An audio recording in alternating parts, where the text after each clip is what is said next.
Jaya.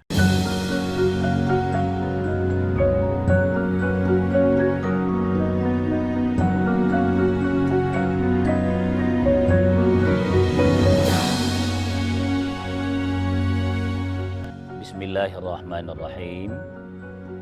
Assalamualaikum warahmatullahi wabarakatuh. Alhamdulillahi rabbil alamin, alladzi bi ni'matihi tatimmus shalihat. Asyhadu an la ilaha illallah wahdahu la syarikalah, wa asyhadu anna Muhammadan abduhu wa rasuluh la nabiyya ba'dah. Allahumma salli wa sallim wa barik ala nabiyyikal karim Sayyidina wa maulana Muhammadin sallallahu alaihi wasallam wa ala alihi wa sahbihi ajma'in, amma ba'd. Pemirsa sekalian, tak henti-hentinya kita bersyukur kehadirat Allah subhanahu wa ta'ala, alladzi bi ni'matihi tatimmus shalihat. Karena nikmatnya, khususnya kesehatan, kita mampu beraktivitas menyempurnakan rencana-rencana kita. Kesehatanlah yang mewujudkan semuanya. Bahwa bukan segalanya kesehatan itu pasti, tapi menjadi kunci.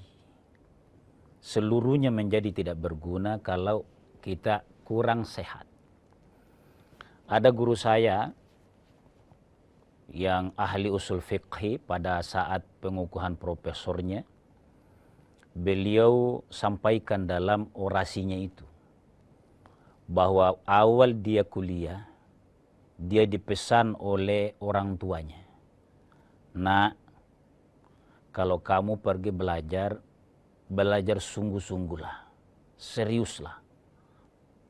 Tapi ingat, tidak ada gunanya pintar kalau Anda sakit. Bahkan tidak ada gunanya kekayaan kalau orang sakit." Ini demi syukur atas nikmat kesehatan yang Allah anugerahkan kepada kita saat sehat. Dan itu yang kita dambakan, pemirsa sekalian, mau sehat terus. Tetapi tidak boleh hanya mimpi sehat terus. Harus juga ada wawasan sekaligus kesiapan, karena ada namanya sehat, pasti ada kebalikannya. Kalau begitu apa yang penting? Yang penting adalah cara menggunakan waktu pada saat orang sehat, itu penting. Pada saat dia sehat, banyak perilaku baiknya, maka kalau diuji oleh Allah menjadi sakit, maka juga tetap ada pahalanya. Pada saat sudah tidak bisa mengamalkan yang selalu dia amalkan kebaikan itu waktu sehat dulu. Nah, itulah sebabnya pagi hari ini, pemirsa sekalian, kita mencoba mengangkat, yakni sakit itu bagian dari penggugur dosa. Ini benar. Ini bukan hanya kalimat pengobat awal, bukan hanya, dan karena memang begitu faktanya. Jadi, pemirsa sekalian, kalau Allah sudah memberikan kepada kita kesehatan, lalu kita manfaatkan secara serius, tidak meringan-ringankan nikmat sehat itu sehingga ada waktu salat duha dia tidak lakukan. Ada waktu berbuat baik kepada sesama dia tidak lakukan. Pada saat sakit baru dia mau melakukan itu. Pemirsa sekalian, ada beda antara dua orang, si A pernah sehat, si B juga sehat. Si A waktu sehat, dia syukuri benar, dia sadari benar betapa bermanfaatnya kesehatan itu. Maka dia lakukan kebaikan. Dia ke masjid, dia berbakti kepada orang tua. Kalau di rumah, kalau misalnya dia seorang suami membantu keluarganya. Ini berpahala semua. Sementara si B dianggap kesehatan itu otomatis karena banyak di sekelilingnya sehat, dan sehat. Kira-kira gitu. Dianggap otomatis. Pada saat si B sakit, ada hal yang sangat beda. Ini dalam pandangan agama. Si A yang sakit tadi, Maha Pengasih dan Penyayangnya Allah, apa yang menjadi kebiasaannya nih, Allah kasih pahala. Apalagi kalau sudah tua. Sejak muda dia rajin berbuat ini. Begitu sakit tidak bisa lagi, Allah kasih pahala ke dia. Karena Allah Maha Pengasih. Sementara si B, yang meringankan la yagtanim khamsan qabla khamsin itu, tidak. Hanya sakit tuh. Nah, pemirsa sekalian, itu dulu sehatnya dulu. Karena kita bahas sehat karena mau sehat. Bahkan membahas sakit hari ini karena mau sehat kembali. Kira-kira gitu. Jadi, kalau sakit pada Ustaz, bagaimana itu sebenarnya? Pertama, saya mau awali pemirsa sekalian. Allah Maha Pengasih, penyayang kepada hambanya. Kalau ada yang Allah kasih sakit, sementara dia muslim, pahamilah bahwa itu adalah caranya Allah menyayangi dia. Saya kasih contoh pemirsa sekalian. Kalau ada orang sehat, senang balap kendaraan, suatu saat kecelakaan, belum patah itu, Allah kasih berhenti dia kasih jatuh, itu bukan azab. Tapi Allah mau berkata, hati-hatilah berkendara. Anda hari ini sakit ringan, cuma diperban. Apa artinya itu? Sebenarnya Allah kasih ketegasan. Ini saya sayang loh ke kamu ini. Jadi sakit pun caranya Allah menyayangi sang hamba untuk mengevaluasi apa penyebab kita sakit. Kita lanjutkan setelah jeda sejenak.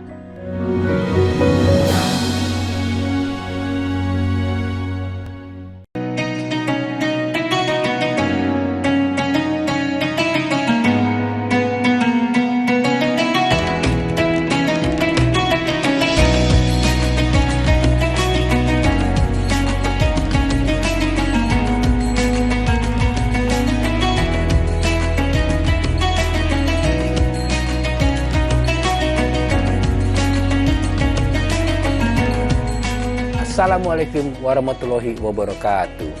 Setelah menjalankan ibadah puasa selama bulan Ramadan, kita sambut hari yang suci dengan penuh kebahagiaan. Mari rayakan kebersamaan di hati. Eratkan silaturahmi di hari yang fitri.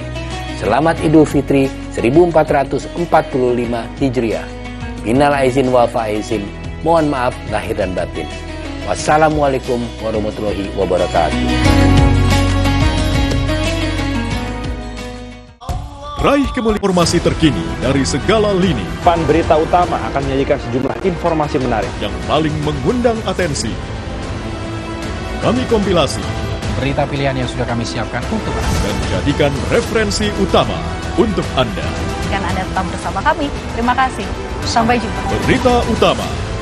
Ikuti pada jam-jam berikut. Live di Kompas TV.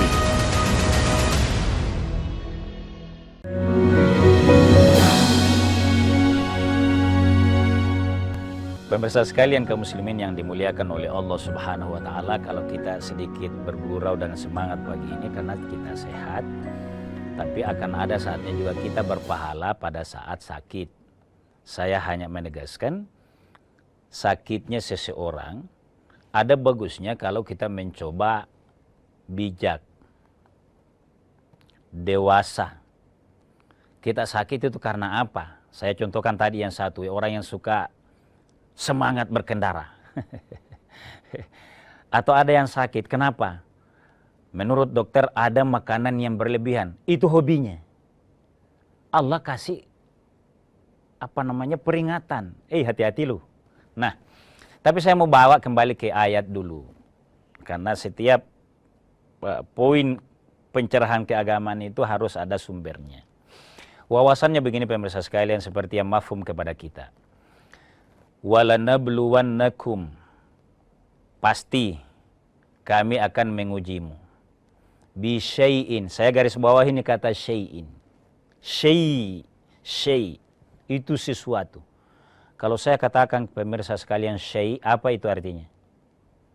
Hal ringan. Saya tidak bilang sepele. Ringan itu. Jadi Allah katakan, saya akan menguji kalian bisyai'in, apa wujudnya itu? Minal khaufi, rasa takut. Takut gempa, takut tsunami, itu sesuatu itu. Minal khaufi wal ju'i, lapar. Wa naqsim minal amwali, kehilangan harta benda, pensiun. Kira-kira gitu. Minal khaufi wal ju'i wa naqsim minal amwali wal anfusi. Kadangkala ada yang meninggal. Keluarga, belum kitanya kalau dalam konteks ayat ini. Itu sudah Allah katakan. Karena kamu beriman, saya akan uji itu ya, minimal 4 ini. Nah, kalau kamu juga suatu saat diuji sakit, maka caranya agar berpahala, atau tema kita menggugurkan dosa, ada satu kuncinya. Tidak semua orang sakit itu baru potensi ya. Allah kasih sakit, saya katakan tadi, itu caranya Allah menyayangi. Tapi ada ikhtiar yang kuat dari kita. Apa kuncinya, Pak Deng? Ada kuncinya pada ayat berikutnya. Adalah orang yang sabar pada saat ditimpa musibah. Misalnya kita ambil pagi hari ini sakit. Kalau kita sakit, berpahalanya. Semua kau usah berpahala, asal sakit orang. Tidak juga. Dia sangat tergantung dengan cara kita menyikapi ujian Allah yang sakit ini. Kalau dia sabar dengan keyakinan, dia berkata begini. Jadi bagus kalau dihafal ayatnya ini untuk meneguhkan hati. Orang beriman pemirsa sekalian termasuk dalam sakit, harus banyak sandaran vertikalnya kepada Allah. Nah, saya bacakan ayatnya untuk menguatkan pendirian dalam hati seseorang. Apalagi kalau kurang yang bisa memelihara kita. Apa prinsipnya? Sakit ini. Katakan, Qul layyusibana. Tidak ada yang menimpa kami. Itu. Illa kecuali. Maka kataballahu lana. Apa yang ditentukan, ditulis oleh Allah. Kalau Allah tulis, pasti terjadi. Karena Allah yang kehendaki ini. Sehingga kita tidak marah-marah, mau marah bagaimana? Masuk saja rumah sakit, kita diantar oleh tetangga, sudah sangat bersyukur. Oh itu, ini maunya Allah ini. Saya ulangi ayatnya pemirsa sekalian. Qul layyusibana, tidak ada yang menimpa kami. Illa ma kataballahu lana, kecuali yang sudah ditakdirkan oleh Allah. Kalau ini dasarnya pemirsa sekalian. Huwa maulana, lahirlah kalimat. Allah lah yang memelihara kami. Keyakinan ini pemirsa sekalian, langsung itu bagian dari pengobat. Sama ampunya kalau orang kekurangan cairan, lalu dimasukkan infus, ada perubahan itu. Sunnatullah yang berkata demikian. Tapi kalau kita baca ayat ini juga dengan sabar, huwa maulana, Allah lah yang melindungi kami. Dokter membantu Allah subhanahu wa ta'ala. Itu akan dua keuntungan yang kita ambil. Kesabarannya membuat kita optimis untuk sembuh karena kita merasa masih disayangi Allah. Demikian juga orang-orang yang menjaga kita menjadi tenang, menjadi lega, menjadi leluasa membantu apa kebutuhan kita pada saat sakit. Dan pastikan bahwa ada yang Allah mau hilangkan, ada yang Allah mau gugurkan dari dosa kami. Pemirsa sekalian kaum muslimin yang dimuliakan oleh Allah Subhanahu wa taala. Yang perlu disadari di situ adalah Allah sayangi kami ini. Mungkin ada perilaku yang mulai saya berani melakukannya nih. Sudah di depan mata itu mau. Menarik ini. Tiba-tiba Allah kasih sakit.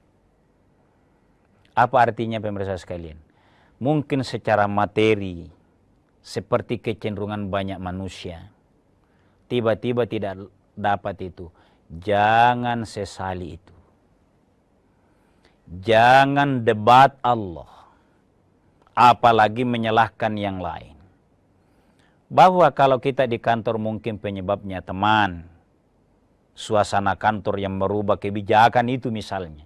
Tapi sebenarnya Allah menentukan demikian. Sabarilah itu pemirsa sekalian kaum muslimin dimuliakan oleh Allah Subhanahu wa taala. Saya ingatkan kembali tadi. Kata kunci agar sakit seseorang itu, apapun kondisinya, huwa maulana. Ini tidak lain. Caranya Allah merefresh saya. Caranya Tuhan kami menyadarkan saya. Kita kaitkan ya dengan nikmat misalnya. Nikmat itu beda loh pemirsa sekalian kalau kita yang pernah sakit. Bagaimana menikmati rajinnya bekerja sesuai profesi masing-masing pada saat baru sembuh dari sakit dibanding orang yang tidak pernah sakit. Beda disiplinnya, Pak. Pasti tidak sama selama dia hayati itu sakitnya. Ada orang yang kurang rajin ke kantor. Direpres oleh Allah, pernah sakit. Belum sembuh, baru mau rajin ke kantor. Itu kira-kira. Nah, pada saat sehat, makin tekun datang ke kantor. Kita cari tahu kawan bisa sekalian. Kita lanjut setelah jeda sejenak.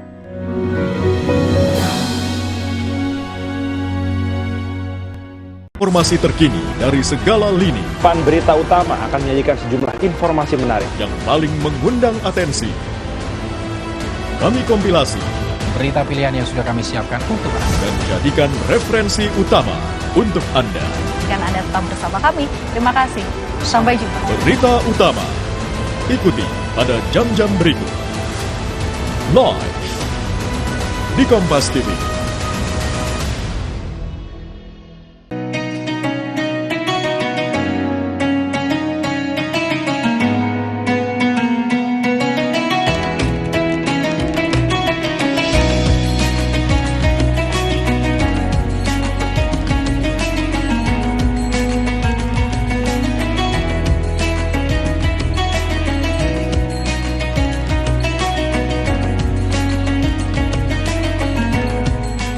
Assalamualaikum warahmatullahi wabarakatuh. Setelah menjalankan ibadah puasa selama bulan Ramadan, kita sambut hari yang suci dengan penuh kebahagiaan. Mari rayakan kebersamaan di hati. Eratkan silaturahmi di hari yang fitri. Selamat Idul Fitri 1445 Hijriah. Minal aizin wal faizin. Mohon maaf lahir dan batin. Wassalamualaikum warahmatullahi wabarakatuh. Raih kemuliaan.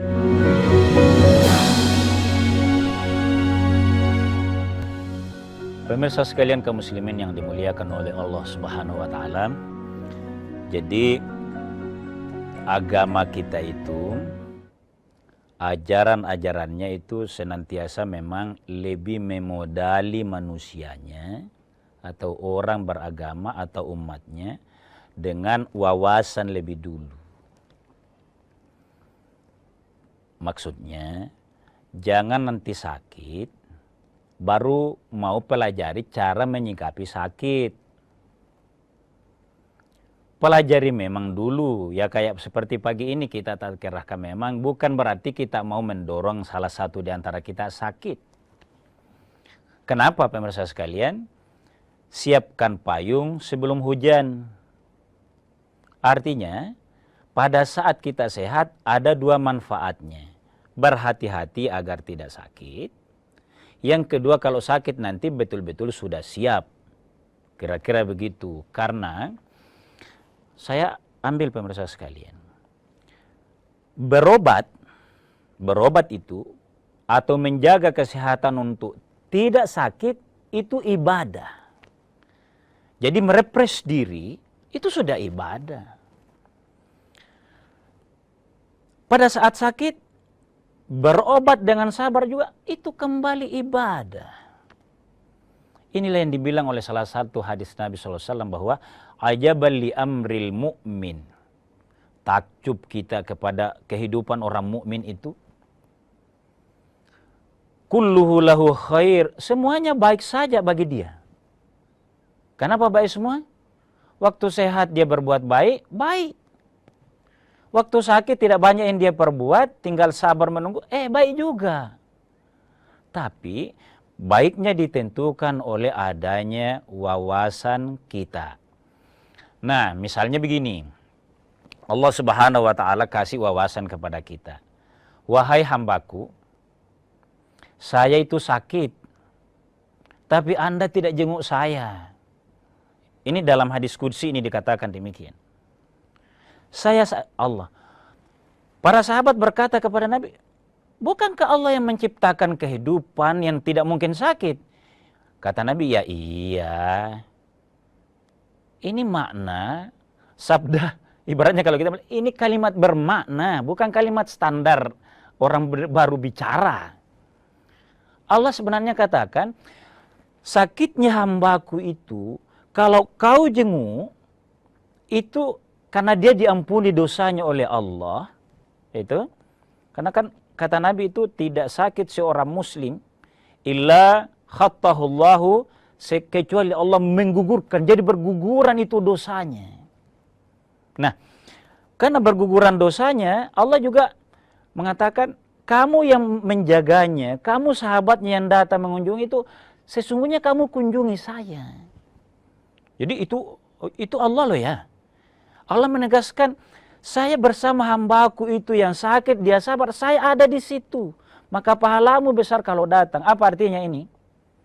Orang datang menjenguk saja ada pahalanya. Apalagi kalau kita yang sabar. Kan ayatnya tadi berkata begitu. Wala nabluwannakum bisyai'in minal khaufi ila akhiril ayat. Wa basyiris sabirin alladzina idza asabatuhum musibah qalu inna lillahi wa inna ilaihi raji'un. Allah bersama itu pada saat dia sabar. Jadi pemirsa sekalian, kita bagi dua ini, bahwa orang yang sakit itu sesungguhnya tidak lain adalah caranya Allah menyayangi dia. Caranya Allah. Yang kedua, agar lebih menyadari betapa pentingnya beramal, banyak-banyak berkualitas sebelum sakit. Mungkin ada pertanyaan, itu diampuni dosanya oleh Allah. Ada orang Ustaz, memang pendosa hidupnya. Pada saat dia hidup, lupa. Atau berani mengambil haknya orang. Bukan hanya itu Ustaz. Berani juga menganiaya orang. Mengambil hak-hak orang waktu dia hidup. Sakit. Parah sakitnya. Lama sakitnya. Pemirsa sekalian, agama memberikan kita keyakinan untuk husnudzon, bahwa orang yang pendosa sekalipun Allah akan ampuni, karena dia dibikin sakit oleh Allah, karena Allah Maha Penyayang kepada dia. Jadi jangan menyangka itu sakitnya azab Allah, selama dia beriman lah ya. Selama dia beriman, selama dia salat, maka saya tidak menganjurkan bahwa bersalah, ambillah hak orang lalu nanti sakit juga tetap masuk surga. Tidak begitu maksud hadis ini. Maksudnya tetap begini pemirsa sekalian. Allah mengampuni dosa orang yang bersalah sekalipun, yang penting sabar menjalani, tawakal kepada Allah, dan banyak bernadham, menyesali perbuatannya itu. Karena itu tidak lain, caranya Allah bikin lama dia sakit, bikin pedih kesakitannya. karena sesuai perbuatan dosanya. Allah hukum memang di dunia. Maaf ini bahasanya pemirsa sekalian. Agama itu terbuka aja. Tidak untuk menakut-nakuti. Kalau lama dikasih sakit di dunia, pilih mana? Sadar kita ada betul kesalahan. Banyak kealpaan. Apalagi kalau di rumah tahanan kita sakit misalnya. Karena jelas berbuat salah. Nah, disakitkan oleh Allah pun itu bagi orang yang sakit, jangan pernah putus asa untuk banyak beristighfar, bertaubat kepada Allah. Karena sakitnya yang lama sekalipun, itu tidak lain cara Allah menyayangi makhluknya. Cara Allah menyayangi hambanya. Cara Allah mau memasukkan kita ke dalam surganya. Kesimpulannya pemirsa sekalian, agama ini memberikan informasi kepada kita bahwa sakit sekalipun yang tidak diharapkan itu adalah caranya Allah untuk menggugurkan dosa kita. Karena kita agak bandel, dikasih lama lagi sakit. Kira-kira gitu. Agar makin sadar. Tapi kita tetap husnudzon dan berdoa kepada Allah Subhanahu wa taala. Kita mau membahas sehat karena mau membahas sakit karena mau sehat untuk tidak lain niatnya. Bukan hanya sehat semata, tapi sehat mengabdi kepada Allah Subhanahu wa taala. Insyaallah. Mohon maaf atas segala kekurangan. Wallahu a'lamu bissawab. Wassalamualaikum warahmatullahi wabarakatuh.